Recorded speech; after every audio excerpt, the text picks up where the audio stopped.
Today is the second anniversary of Russia's full-scale invasion of Ukraine. Russian forces have advanced further to the West. Russia claims it has destroyed key Ukrainian facilities. Meanwhile, as the war rages on, Ukrainians across the country face a grim uncertainty.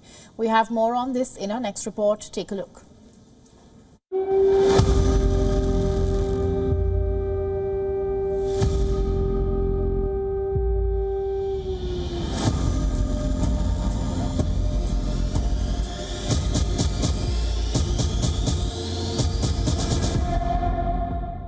On February 24, 2022, Russia launched its offensive against Ukraine.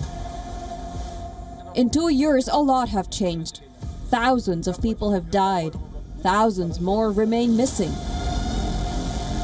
Critical infrastructures have been destroyed. Hundreds of residential infrastructures damaged. Ukrainians have now become immune to the constant air sirens. However, the situation is different in the frontline towns, as people living near the front line are under a constant fear. In the Ukrainian village of Roza, here's a cemetery.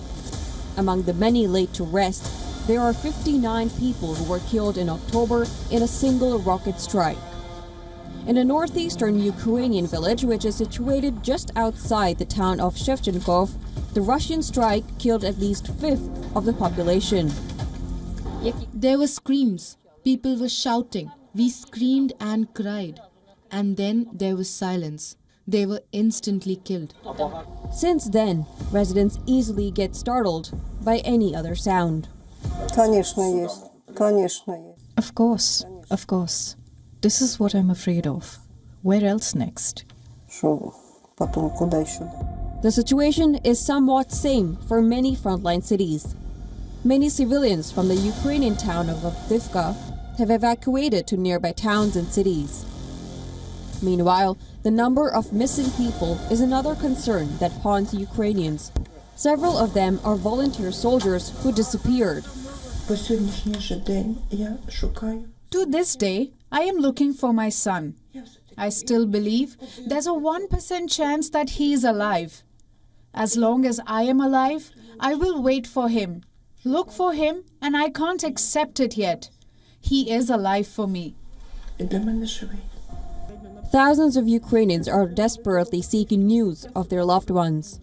According to Ukraine's national police, more than 30,000 people have been reported missing since the war started.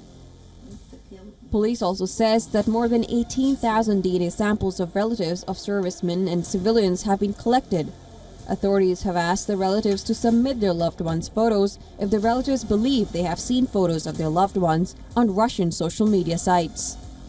Last year, authorities have processed around 200 cases for families of military personnel.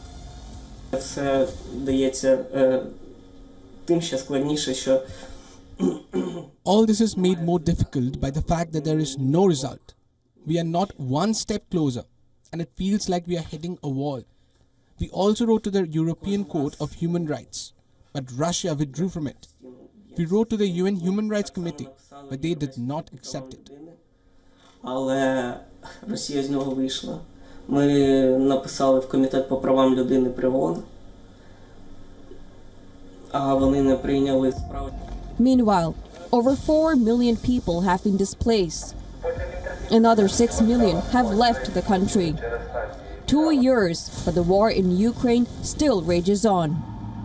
Russian forces are encircling key Ukrainian towns, as Ukrainian forces are struggling to hold the defense lines. The report, WION World is One.